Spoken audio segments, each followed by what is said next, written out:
Halo semua, salam sejahtera Malaysia. Kembali lagi di dalam channel ini dengan satu lagi isu yang menarik, isu yang hangat.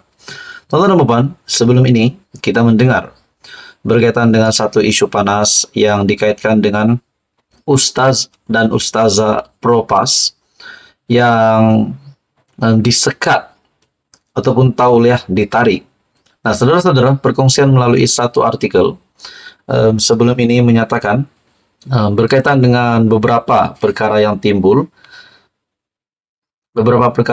setelah isu ustaz dan ustazah Propas yang disekat di negeri takbiran Kerajaan Perpaduan PHBN. Contohnya di Selangor dan juga Pulau Pinang. Namun sebenarnya itu juga berlaku di negeri takbiran Perikatan National Parks, di mana ustaz, ustazah Pro BN dan Pro PH juga disekat. Nah, apa yang timbul selepas itu, saudara-saudara, yang mengejutkan, satu artikel dari Harapan Daily, pendakwa perlekeh bidang kuasa Sultan menjadi persoalan. Ekoran keputusan Majlis Agama Islam Selangor yang menarik balik tauliah sebilangan pendakwa yang juga aktivis politik, pendakwa bebas seperti Ahmad Dusuki Abdul Rani dan Abdullah Khairi Harun telah menuduh Majlis Agama Islam Selangor dengan pelbagai tuduhan. Tidakkah ini sama dengan mempersoal bidang kuasa Sultan Selangor, Sultan Sharafuddin Idris Shah? Bukankah ini bermakna para pendakwa sedemikian memperlekeh kuasa Sultan? Sultan ialah ketua agama Islam di negeri ini, beraja, manakala yang di Pertuan Agong adalah ketua agama Islam untuk Pulau Pinang, Melaka, Sabah dan Sarawak. Sultan Sharafuddin juga pengerusi Majlis Kebangsaan bagi hal ehwal agama Islam Malaysia. Majlis Agama Islam Selangor adalah institusi langsung di bawah kuasa Sultan. Ia tidak berfungsi di bawah Majlis Mesyuarat Kerajaan Negeri. Fikirkan sejenak. Tindakan menuduh Majlis Agama Islam Selangor sama dengan mempersoal bidang kuasa Sultan. Maksudnya, ia sama dengan tindakan menghina Sultan dan itu adalah kesalahan 3R. Ini bukan kali pertama perkara seumpama ini berlaku. Ia didahului oleh pemimpin pujaan para pendakwa tersebut. Sewaktu pilihan raya kecil Parlimen Pulai dan Dun Simpang Jeram di Johor, Presiden PAS Tan Sri Abdul Hadi Awang mempertikai kuasa lembaga rayuan. Beliau disiasat. Semasa pilihan raya negeri Selangor pula, pengarah pilihan raya PAS Datuk Seri Muhammad Sanusi mempertikai kewibawaan Sultan Selangor dalam pelantikan Menteri Besar Selangor Datuk Seri Amiruddin Syari. Sanusi yang juga Menteri Besar sedang berdepan kes mahkamah kerana mempertikai kuasa Sultan.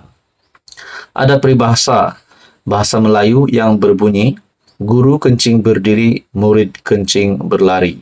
Itulah yang telah berlaku dalam kes Dusuki dan Khairi.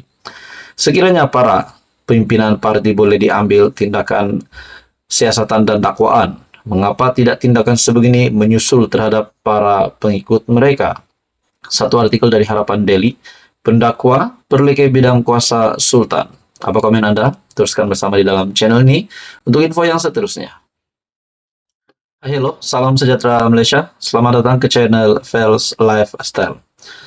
Saudara-saudara, tuan-tuan dan puan, baru-baru ini kita mendengar di media sosial berkaitan dengan ustaz dan ustazah Propas yang tauliahnya ditarik, ataupun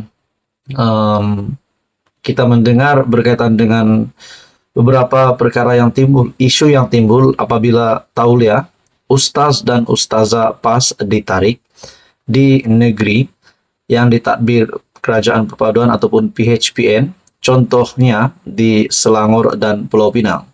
Namun tuan-tuan dan puan, rupanya ada beberapa perkara yang lucu dikongsikan di dalam satu artikel, dan ada perkara yang lucu bahkan sebenarnya apa yang berlaku kepada ustaz dan ustazah Propas yang disekat di Selangor dan Pulau Pinang Dalam masa yang sama, sebenarnya ustazah yang pro PH atau pro BN juga disekat di Kelantan dan Terengganu.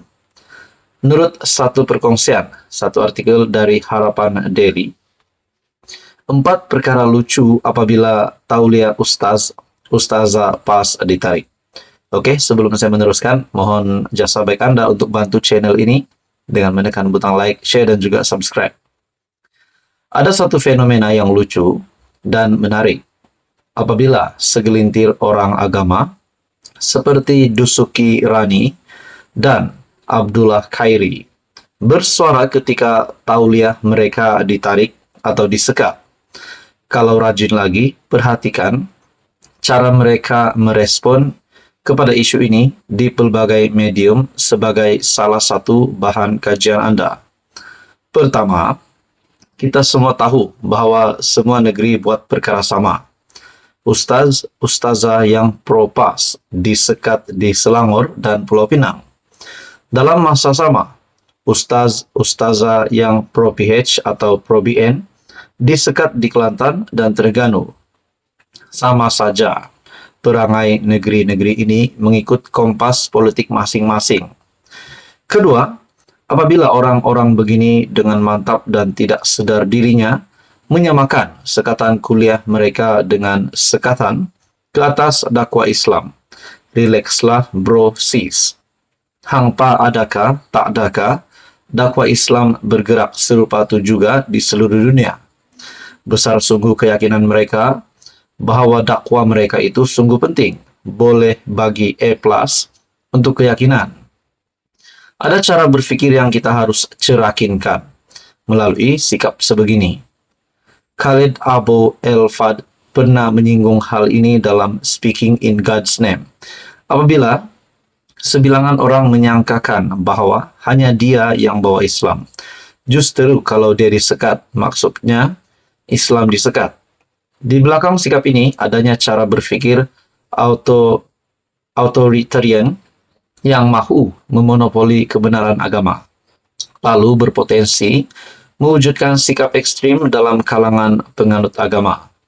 Ketiga, ustazah begini juga yang suka bercerita bahwa Islam dengan politik tidak boleh berpisah, tanpa perincian yang teliti dan ilmiah. Kesannya orang yang pegang kuasa politik akan juga mengawal agama secara sembrono, mengikut apa yang dia faham, dan perkara itulah yang dilakukan di Selangor.